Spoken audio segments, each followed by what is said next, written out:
Viewers, গতকাল আমেরিকার একটা এয়ারপোর্টে ঘটে গেল এক অলৌকিক ঘটনা।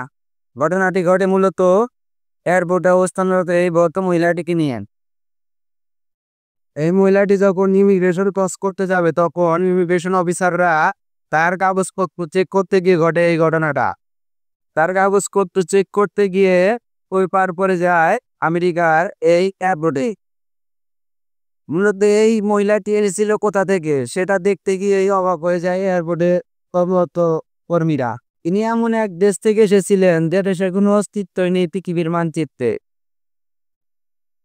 আর এটা দেখে মূলত হই হুল্লোড় পড়ে যায় পুরো এয়ারপোর্টে। পরবর্তীতে মহিলাটিকে ওয়ার্ল্ড ম্যাপের ছবি দেখানো হলে মহিলাটি তার দেশটিকে চিনতে পারে না।